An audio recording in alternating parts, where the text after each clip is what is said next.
Good afternoon, everyone. Wait for a couple more people to get in here and we'll get started on this.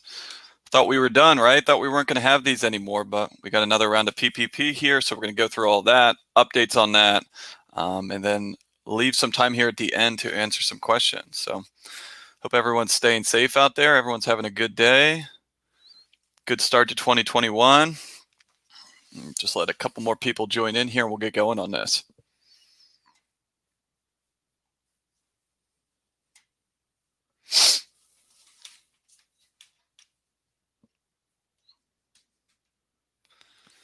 Looking good here. All right. So let's get started. Wanted to cover a couple things here today. So wanted to do a quick recap on what's going on for the first round of PPP forgiveness and stuff like that. An update on the EIDL and maybe some changes going on with that. And then the big thing, what everyone's here for, the stimulus package, which includes the second round of PPP funding here. So kind of going to go through these first couple pretty quick because we've already done plenty of webinars on that, but just wanted to kind of touch base, maybe give a couple updates on where things stand. So the original PPP application, first round of PPP, all of you guys are through your original 24-week PPP period. Some of you have probably already done the forgiveness application. Some banks are still not accepting the forgiveness application. There's no big urgency to do this right now. You have 10 months after your 24-week forgiveness period or your 24-week PPP period to do your forgiveness application. So for most people, that pushes it back till the summertime when you have to get this stuff in. I know I was talking to a banker this morning, and they've actually paused all PPP forgiveness applications because they know that this next round of PPP funding is coming up, and they want to focus on that. So if you have not done the forgiveness application, don't panic on it. It's not required to do the forgiveness application to do the second round of PPP if you qualify. We'll kind of get into that a little bit later on. For those of you that still have the ability to file for forgiveness, you should be using the easy application. Done a couple webinars on this already. I got some links here at the end that I'm hoping Allison will put up into the chat here if you want to watch those. But you should be using the easy application, and they actually made it even easier. So for 150,000 or less, you can use this one-page forgiveness application that in the past had only been used for 50,000 or less. So it's really, really streamlined the process. Nothing that you should worry about. Something that should be easily done. Probably take you about 30, 40 minutes. Most of that time is just getting the paperwork that the bank needs. But the biggest thing on the original PPP, it is no longer taxable income, right? So that's huge. This is about as close as we can get to free money. We're not going to have to pay this back. We're not going to have to pay tax on it. We're going to end up footing the bill on it eventually, probably in some way, shape, or form, but it is not going to be listed on a tax return. Doesn't matter if it's forgiven, not going to be taxable income anymore. So that's huge. The EIDL, the Economic Injury Disaster Loan. So it says on here they're still accepting applications, but it looks like they've kind of paused that stuff. They are reopening the EIDL to allow you to go and do that again. But right now, they're putting some constraints on it. They're trying to get it out to people that are really hurt by this. And so it's a little bit different than the first one. So the first EIDL, for those of you that got it, had two pieces to this. It had a grant portion, which you got $1,000 per employee, up to $10,000. And then there was a loan portion that you could get as well. $150,000, 3.75% interest payable over 30 years. A lot of people got that just as a fallback option. But as of right now, they've paused that. They did give some more money into that for the actual loan portion of it, but the grant portion is done. So if you already got the first round, then more than likely you're probably not going to get a second one. If you missed out on the first one, go onto the SBA's website and just keep an eye on that. I just checked it this morning and they were not accepting them as of right now. There was still a link to the application, but all of the stuff on there said that they were, going to be releasing it within the next couple of days on what their plans were for, I guess, the second coming of the EIDL application. Be careful what you use this stuff on. The EIDL is supposed to support your business, ongoing business operations. They don't want you to use it for expansion. They don't want you to use it to buy a piece of equipment. They don't want you to use it to refinance debt. So be very careful what you use this on. A lot of people were looking at this of saying, well, hey, you know, I got a bunch of high interest debt. Let me use that to pay that off. That is not the intent of what they want you to do, use it for here. Now, if you did already use that, is there anything that you can do about it now? You know, probably a little bit late on that. Probably not going to be able to look into everyone, you know, but just be very careful on that. I've talked to some people that got pretty aggressive on it. Got some people that really just had it set aside for a rainy day. That's really what we're trying to do here. No one's in business to get into more debt. We want to get out of debt. We want to make profit. Really, the biggest thing that we were trying to advocate this for was this is a fallback option. This is your safety blanket in case cash flow does get low, that you can dip into that if you need to. For those of you that do have it, you know, a lot of question comes out, do I pay back now? Do I hold on to it? There's still so much uncertainty going on right now. You know, I really would be holding on to that till I probably got to a point where there's hopefully a little bit better outlook. We have a little bit more information. At the very earliest, I'd probably be looking at April 15th. At that point, taxes are going to be paid. Hopefully things are starting to get back to normal, or if they're not starting to already, we have a better timeline or better expectation on what's going on.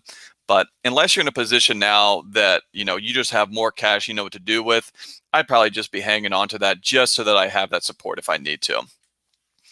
Awesome. I see some good questions coming in here already. I'm going to try to get through this and then we'll go and address these questions.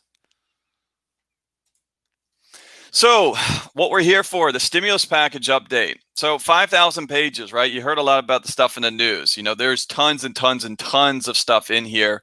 And we are actually still getting some news out here about other stuff in this that just hasn't got reported that much.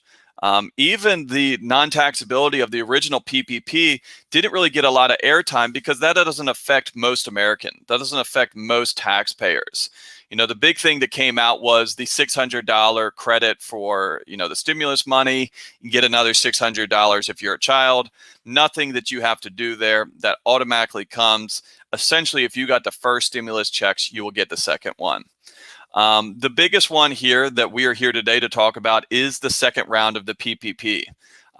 You know, we were wondering if they're going to come out with this. We were wondering what the stipulations for, who would qualify for that.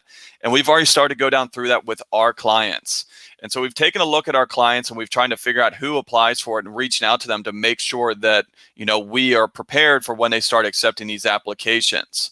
And so the next slide, I'm going to get into the specific details on who qualifies for this, but they are going to start accepting applications as soon as this week. And so we'll kind of get into that. The last thing that I wanted to mention is a tax credit. So it's a tax credit to support employers offering paid sick leave. And so kind of a general thing here, but essentially what it is the same credits that were available last year. If you had an employee that got COVID, had to quarantine, or their family got COVID and they had to quarantine their whole family, you're now able to, or I shouldn't say now because this was existing, you're still able to pay that employee and get credit back from the government. And so if you have an employee that can't come into work because they're quarantined or they have COVID, then you're allowed to pay that person. You need to make sure that you mark those wages accordingly, and dollar for dollar up until a certain limitation, you're going to get that money back in the form of tax credits. There's smaller ones out there if you have an employee that's not sick, but they don't have childcare. All of those were set to expire at the end of the year. And what they did is they came out and they extended them, you know, through this year as well. So really, really good options out there. You know, unfortunately, more and more we hear about shops that have people that are missing time, having to shut down the shop. Was just talking to one of my clients this morning, and you know, they had to shut the shop down because they had an outbreak, and you know, we just wanted to be extra careful, make sure they weren't infecting anyone, and shut the shop down. But they're going to be able to utilize this credit program for all the wages for their employees to be able to stay closed for 2 weeks, pay their employees, and then actually get a credit back for that money. So let's get to the second round of the PPP here. So the biggest thing here is this first one here is the first thing that you guys need to do. You need to show a 25% decrease in a quarter when comparing 2020 versus 2019. Not 3 months, not any 3 months consecutively. They're just right now, they're looking at calendar quarters. So January through March, April through June, July through September, October through December. If you can show a 25% decrease when comparing the quarter in 2020 compared to 2019, you qualify for this. If you do not have a 25% decrease, then you do not qualify for it. It's kind of a hard line right there. If you show the decrease in one of those quarters, it just has to be one, then you qualify for it. I have seen a couple people that take a look at this and they're very close. You know, you're 24%. Maybe you need to go back, make sure the invoices were posted in the correct dates, making sure they're in a proper quarter to make sure that you do qualify, but just something to look into. We haven't really seen what the banks are requiring to prove that. If you're at $150,000 or less, on the application, you do not have to put any of that information in there on how much your sales decrease or what period. Now, I'm not advocating that you need to go and apply even if you don't qualify, because if you apply and you get this money and you can't show a 25% decrease, it's not like they're going to turn this into a loan. They're going to say, you need to give me that money back. You never should have got it. But I think the easiest thing for you guys and most people, what they're familiar with, is going and looking at your shop management software, your point of sale software, and running the sales reports out of there. If you can show a 25% decrease in there, then they're probably going to want to see the financials that go along with it, but the financials should be showing the same exact thing. I just like to use the shop management software because I feel like most of you are probably more comfortable running these reports and running these comparisons out of there versus out of QuickBooks or whatever you're using for your financials. And so 25% decrease for the quarter. If you can show that, perfect. Let's move on to the next step. So the next step is figuring out how much money we're going to get for the PPP. In simple, it's going to be at least as much as you got for the first go around.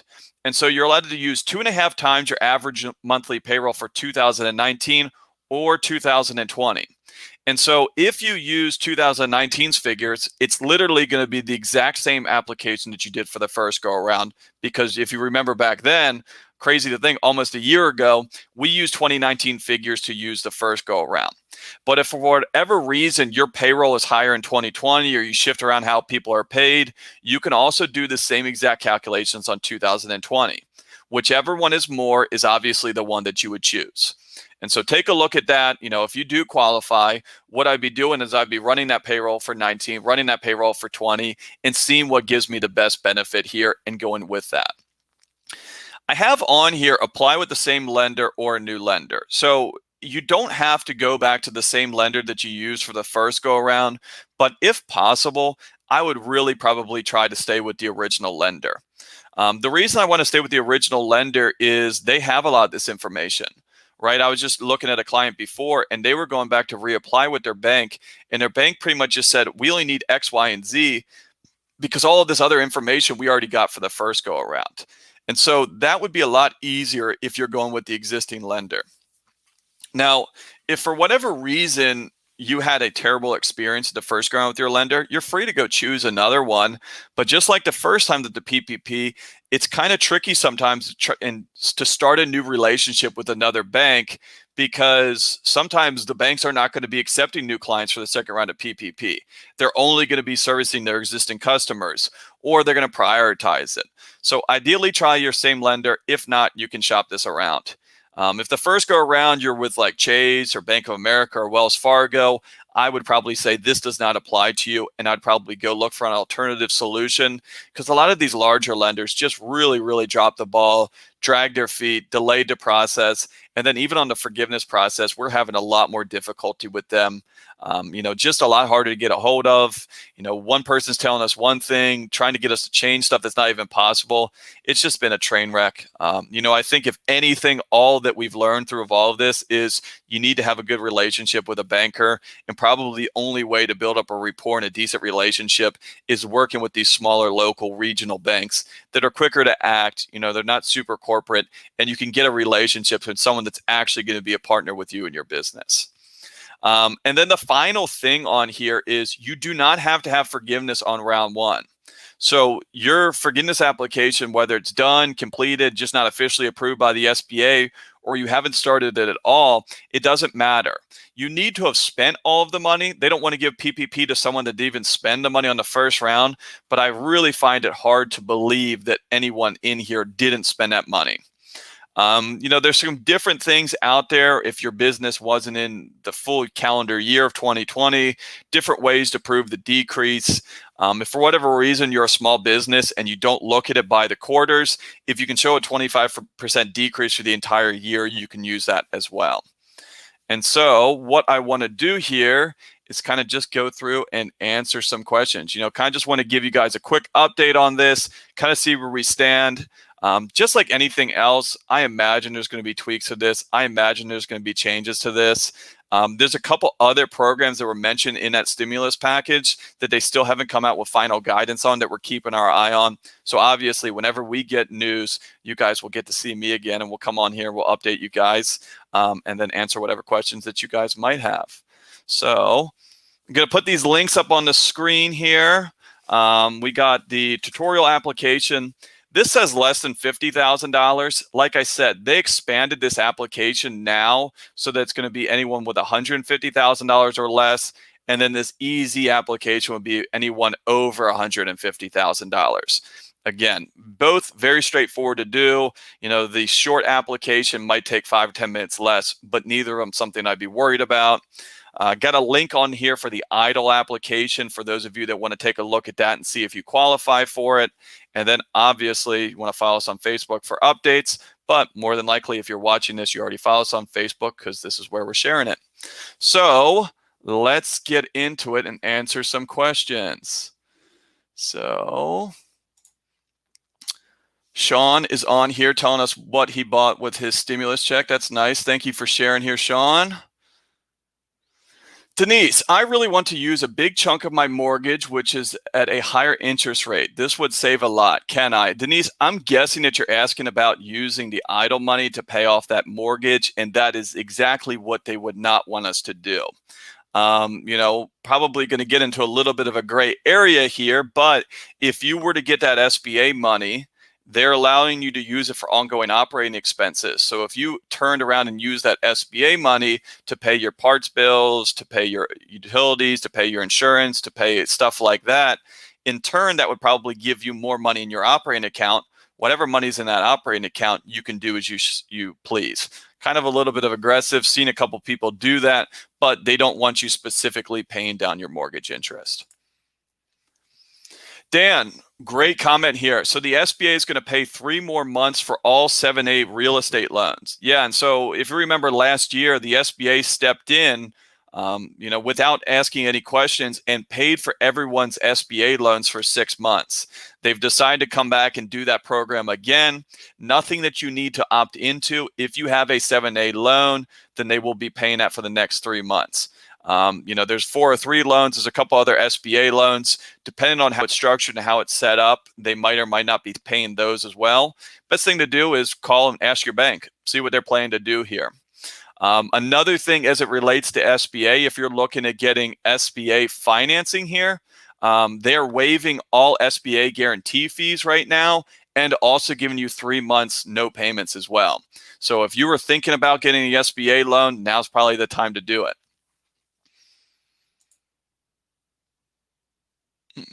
Got some questions. Paycheck Protection Program. If you're applying for the second PPP and you have payroll that the owner only takes draws, how do you include that? And so, Kim, if you only take draws and you're a sole proprietor or Schedule C, then whatever shows up on your K-1 as self-employment income is technically what we count as your wages. And so it's the same exact rules as the first go around. If you're self-employed, you do not take a paycheck. Whatever you pay self-employment tax on the end of year in your K-1 is going to be what you use for wages. Amber, my bank said the new PPP was given only to certain type of institutions. My bank is not the type to qualify for funds. Do I need to find a different bank? And so, Amber, what I would check into with your bank is seeing if they don't offer it right now or if they're not going to as well. And so what they did on this one, if you remember, they did it partway through the last one as well, is they gave these smaller local institutions and some people in disadvantaged areas kind of a head start. Only 2 days, but they were starting to accept applications as early as Monday of this week, and they're going to hopefully ramp it up for everyone else later on the week. I have not heard of any banks that have said, no, we're not going to do this. And so I'll just check with your banker and see. They just might not have got the information there yet. Joe, if you have an idle loan currently, we are an S Corp, are we prevented from taking any owner's draws on profit until the EIDL is paid in full? So, Joe, I've seen that, concern from other people. Essentially what they're saying is they don't want you to take distributions out of the business while the SBA, idle money is still in play. I just find it very, very hard to believe that they will not allow you to take any profits out of your business if you have the idle funds. I think that what their intent there is they don't want you to put that money into the business and then start taking their money out personally. You can double check with the SBA. They're actually very helpful if you call them up to clarify that. But I think what their intent is, don't use our money for distributions. Don't use our money for dividends. Use it for your ongoing business operations. Lori, I thought the paid sick only applied to if the employee had PTO available to use, or is that the case or no? We had employees use up their PPO and go into 2020 PTO in order to get paid, and now are not able to take paid time off. And so, Laurie, you should take a look at this. And so it's called the Expanded Fmla. And there's rules that go along with it that can kind of get pretty complicated here. But essentially, this program is available to use instead of PTO. And so if I had an employee right now that got COVID, I could pay them for 2 weeks and they would not have to use any PTO. Obviously, I don't care about that because the government is going to reimburse me dollar for dollar for whatever I pay that employee. And so I'd take a look at it. It's not something that you have to do. It's not something you have to opt into, but most people would, I would assume, would do this. Robin, 25% decrease in net or gross. So this is a 25% decrease in sales, not net income, not gross profit, top line sales. Top line sales do not include sales tax, so it would just be, regular, labor, parts, shop supplies, and stuff like that. If that has decreased by 25%, you're good to go. David, if you did not take the first round of PPP, do you still need a 25% reduction in sales to qualify for this? That is a good question, Dave. I'm not entirely sure on that answer because I haven't had someone in that situation. Technically, this is the second round of PPP, and those are the rules on it. I'm not sure if they opened up any money for people that needed it for the first time. I'd be reaching out to my bank and seeing what the rules are and clarification on that. There's a good chance that they don't even know about that yet. But yeah, hate to tell you, but I'm not really sure on that to be, specific. Diana, do we need to deduct the idle from the PPP forgiveness? You do not. And so originally when this came out, whatever you got on the idle grant portion was going to come off your PPP forgiveness. It was either going to get turned into a loan or it's going to have to be paid back. That is no longer the case. Whatever you got on that idle grant is yours to keep. If your bank has already taken that, then they will be refunding that back to you. Was just talking to a client this morning that said, hey, my bank took $6,000 off of my PPP forgiveness. I reached out to him to see if they're going to give the money back. The bank says, yes, we are, and they're sending the money back to him. Jim, what if I'm down 25% in a quarter, but for the 2020 but not for the year? And so it doesn't matter if you're not down for the entire year. If you're 25% down for a quarter, you technically qualify for this. Most of our shops, quarter two is the one that most people qualify for. So if you're starting to look at one, that's probably where I would start. Diana, how is the SBA loan payments paid for 6 months treated on our taxes? Can we deduct the interest? So you cannot deduct the interest. You didn't pay that interest, so you don't get the deduction for it. But also at the same time, the loan payments that they make on your behalf are not taxable. Danny, had an incredibly frustrating time with the big banks in round one of PPP. Can you suggest a local regional bank or two, I'm in Northern Virginia, that your clients have had success with? If someone else wants to chime on here, if you're in the local, DC, Northern Virginia area, we personally work with Sandy Spring. They're kind of one of the larger regional ones, always had good success with them. Chesapeake Bank is around and I've dealt with them a handful of times. Yeah, I mean, anyone else here, if you're in that area, I see a couple people on here that are, chime in here and let Danny know what kind of banks you're using in that area that could help out. Paul, is gross income what needs to show a 25% decrease to qualify? Exactly right. Top line sales. If you did $400,000 in Q2 of 2019, you need to do $300,000 or less in sales in Q2 of 2020 to qualify. Hey Heather, this is Heather with Town and Country under Kevin's name. We bought our second location in 2017. We were still growing in that location, but we didn't drop sales in 2020. We projected higher sales and not able to reach those marks. Is there any way to apply for second round of PPP to justify that even though our reports don't reflect a 25% loss in sales that you do qualify? I know where you're coming from. I hear you. I don't think that you're going to qualify. Unless those locations are completely separate entities, they're going to loop it all together and they're going to say, hey, while it didn't do as good as you imagined, if your sales don't show 25% decrease, then we're kind of out of luck at that point. Tell us more about the expanded eligible cost, 60% payroll, then the other 40% examples of essential supplies are good. Could that include accounting services and software? And so, Jana, this is one that, I didn't even want to get into here because most people don't need this. But if you remember in the past, they gave us, money. We can easily use that for payroll, mortgage interest, utilities, benefits, and stuff like that. What they've done is they've expanded different things and they, different costs associated with preparing for COVID. There's even cost associated with if your business was damaged in riots, you can use it for that. Supplies to make your business safer, whether that's hand sanitizer, plexiglass shields and stuff like that. So they've expanded stuff into different areas in order to accommodate this. Again, just like the first round, I would probably be just trying to stick to payroll because it's going to make your life the easiest when it comes back for forgiveness. They're giving us 8.5 weeks of payroll and they're giving us 24 weeks to spend this. We should be able to use that all up in payroll without getting into any of these gray areas.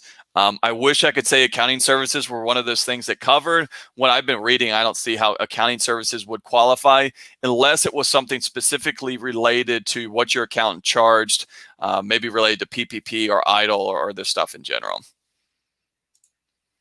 If they use a company such as ADP, the process is simple. Yeah, some of these big ones, ADP messed up a little bit on the get-go, but they've came out and said, that they corrected that and they've given us really good applications or really good paperwork for that forgiveness application. I'm going to stop the share on this so I can move this over here. That way you guys can see me here too.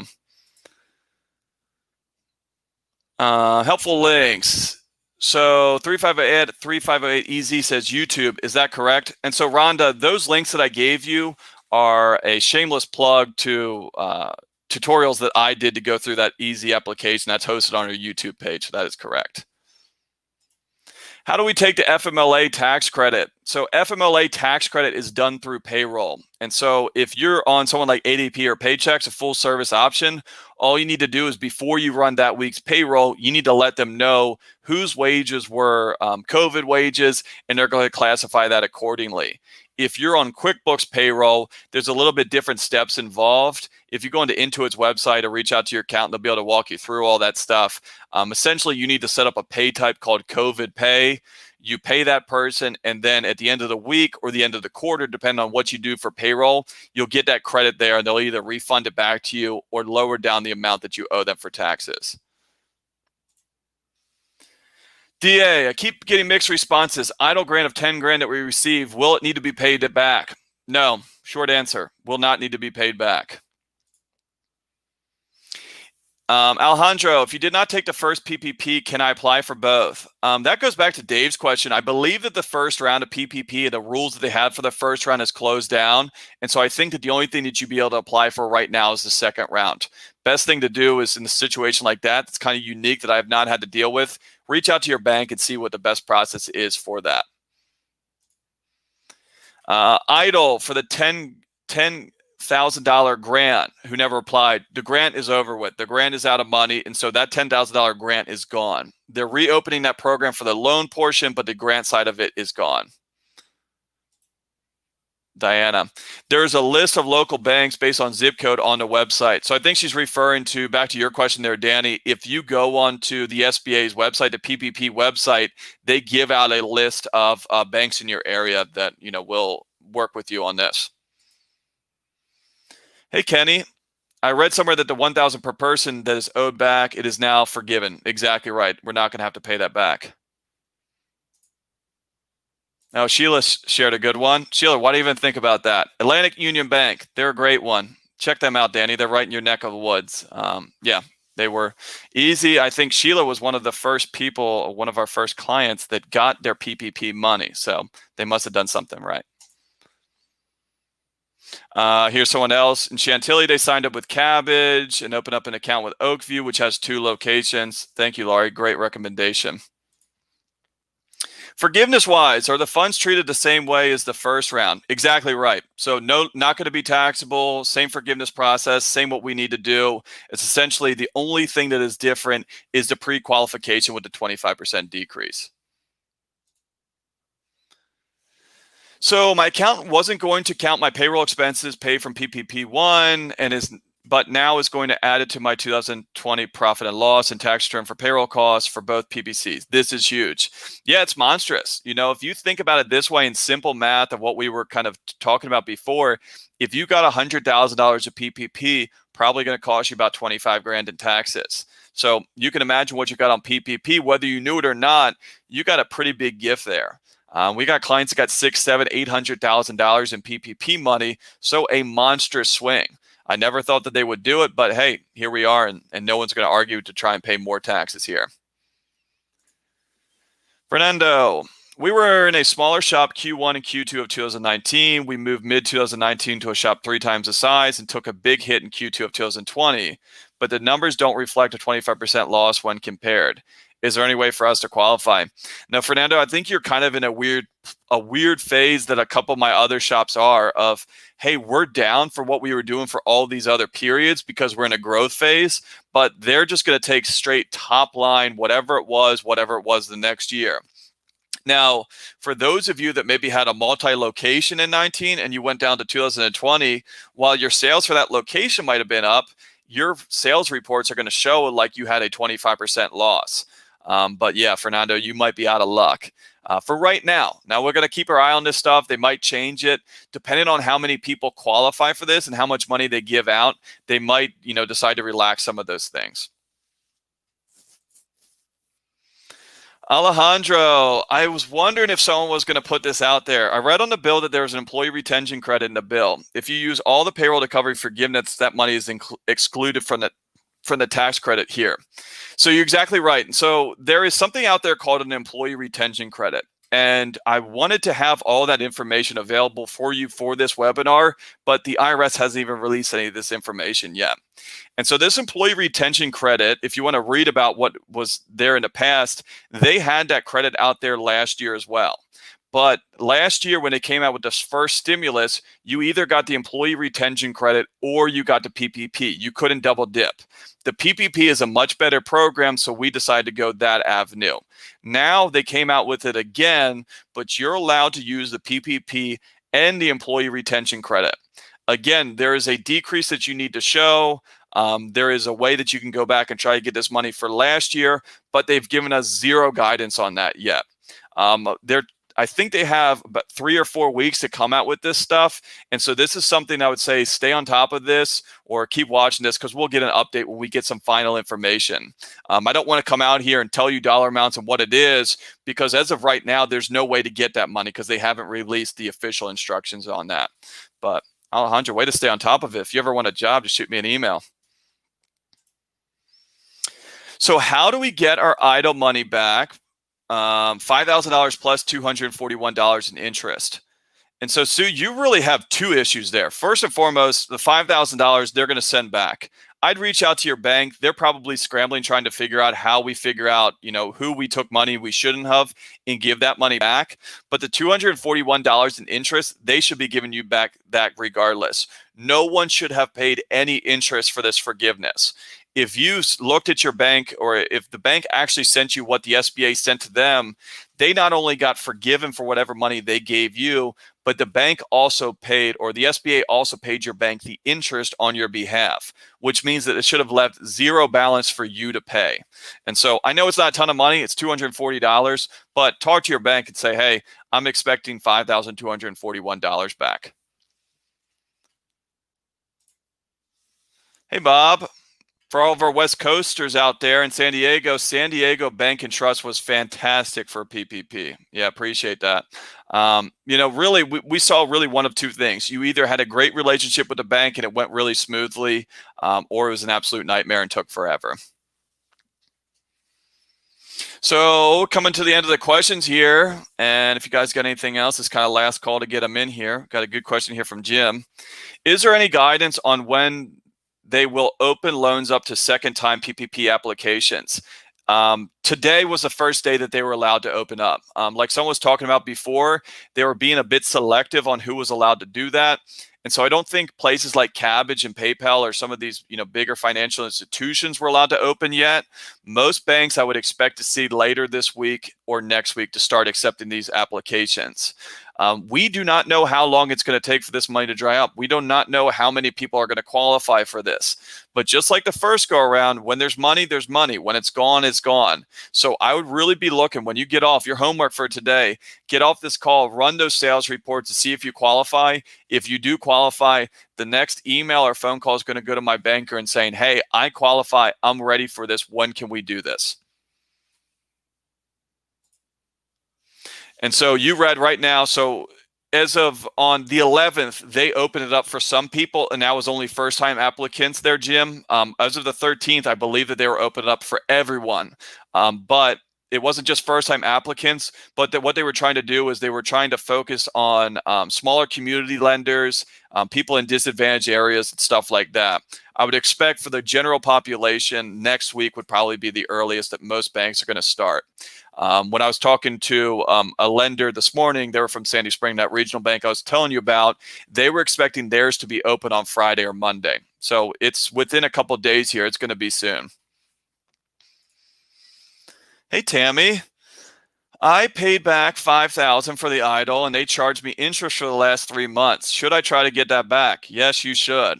We had a couple banks try and do this, and I had a couple clients reach out and say, hey, should I pay this interest? And I said, no, we can send you the documents that come along with this. The interest is getting accrued, but it's never really owed because the SBA is going to forgive this.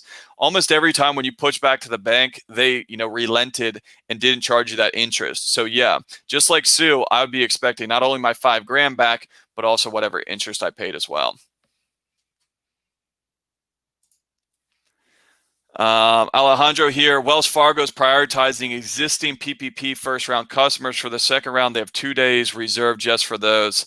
Yeah, Alejandro, if you're waiting for Wells Fargo, maybe your experience was better the first go around, but Wells Fargo is probably, that and Chase was really the worst ones to deal with. A lot of my clients got left in the dark there because by the time they went for the application, the money was gone. So just be very careful with these bigger lenders. If you are going to try and go around with a bigger lender, I would probably be working on an option on the backside of things, maybe at the same time. Chastity, do you have to have the first PPP forgiven before you apply for the second? No, you do not. You need to have spent that money, but you don't have to have it officially forgiven. There you go. There's a website on here. This is the lender match one. So if you go on there and you're wondering, hey, you know what? I have Wells Fargo, I have Chase, or I have whatever bank that I just didn't have a great relationship with. If you go on there, you put in your zip code, it'll match you to lenders in your areas that are offering this. Jeff, on the last question, can you tell me why we can expect to get the $5,000 idle money back? I understand the interest, but not the idle. And so, Jeff, this was, a bait and switch, really, because they came out and they said, Jeff, I'm going to give you a $5,000 idle grant. It's just that, it's a grant. And, everyone assumed that we were going to get this. I said from the get-go, let's be careful with this because they might end up changing the rules on us. And they, in fact, did. They said, Jeff, we're not going to make you pay back the $5,000 EIDL grant that you got, but what we're going to do is we're going to reduce your PPP forgiveness by that same $5,000. In essence, saying no matter what you do, we're getting $5,000 back. With this stimulus package, when they rolled out, not only did they make it non-taxable, they also came out and said that the EIDL grant is not going to be taxable and should not be reducing your PPP forgiveness amount. So that is the reason that if they reduce your forgiveness by the EIDL amount and your bank took that money, that you want that money back from the bank. If you haven't done the PPP forgiveness yet and you still have that $5,000, then that $5,000 is yours to keep and do whatever you want to do with it. Is that all the questions? I answered everything here, guys. So give me a couple more here. Brian, I know you answered this, but should we use sales reports off of RO Writer or off of QuickBooks? And so RO Writer and QuickBooks, the sales should tie on pretty much exactly. Brian, for yours, I would hope that they tie exactly. If not, we can figure out why they don't. The reason I'm saying pull it off of RO Writer, pull it off of TechMetric, pull it off of Shopware, whatever you're using for your shop management software, is that's what most people are familiar with. That's what you're comfortable with. In the end, they are probably going to ask you for the actual financials, but we just don't know yet. But I would be using the shop management software just to quickly be able to pull there. Within 2 minutes, you're going to be able to see if you qualify for one of those 4 quarters. If you do, then great. We're probably going to have to get more information, more financials, but I'm using that shop management software to get a quick look to see if I qualify, to see if I need to pursue this more.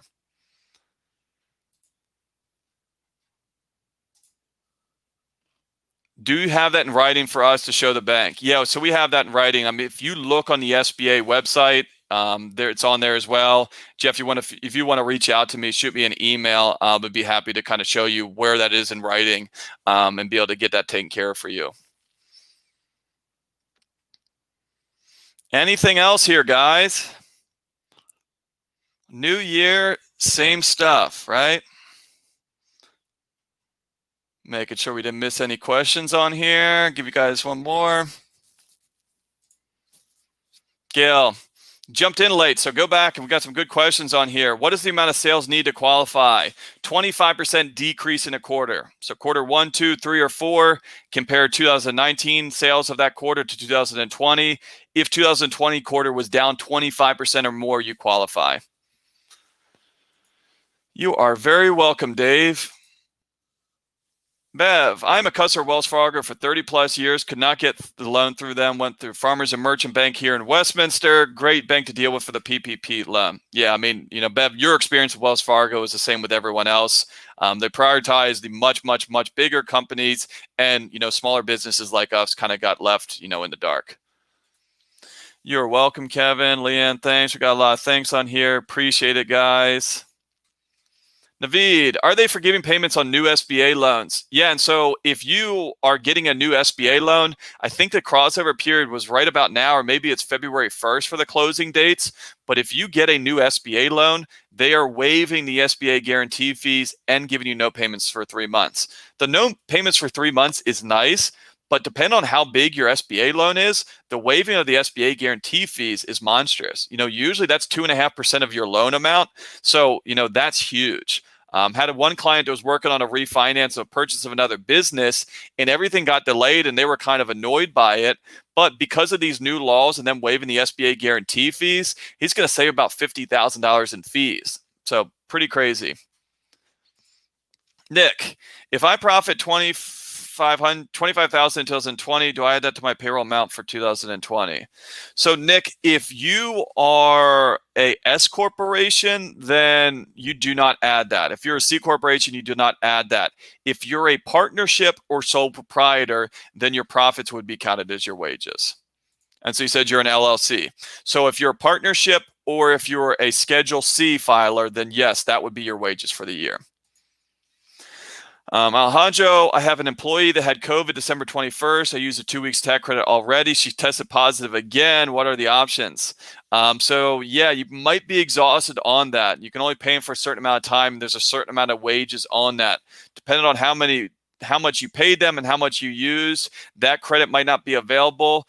But you need to kind of research that a little bit more and take a look at that, because there's a couple other options. It might not be a full dollar for dollar amount. It might be a reduced amount. All right, let's see here. A couple more questions. We'll wrap it up here for the day. When can we apply for the first PPP to be forgiven? As of right now, a lot of banks are pausing this, Robin, but essentially you can apply for the forgiveness at any time.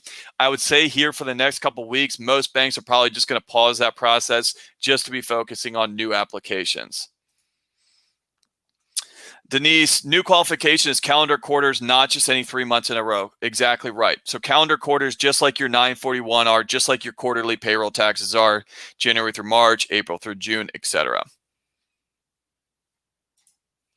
Alejandro there, 3 months for new SBA loans runs till September. So now between September, you get the 3 months forgiven. One way you qualify, the other I don't. Yeah, and so I've had a couple people ask me that. If they say, well, Hun, if I look at April through June, I don't qualify. But if I use March through May, I do qualify. As of right now, it's only those calendar quarters. They might choose to change that if they have money left over. I probably highly doubt that. Cool. All right, guys. Well, that is it for today. Appreciate you guys joining us on here. Hopefully this was helpful. Hopefully this answered some questions. But yeah, big homework for right now. Get off of there. Go and take a look at your sales reports. See if you have that 25% decrease. If you have that 25% decrease, then you will qualify. Reach out to your bank. Get them on the phone. See what you need to do. Kevin, last question on here. Save the best for last. What if our fiscal year is not a calendar year? And so if your fiscal year is not a calendar year, we're still going to use the same calendar quarters. There is different rules on there. If you're a seasonal business, no auto repair shop is going to qualify for that seasonal business. That'd be more landscapers and stuff like that. Awesome. Well, thanks again for joining me today, guys. Hope you guys have a great day, and I will talk to you soon.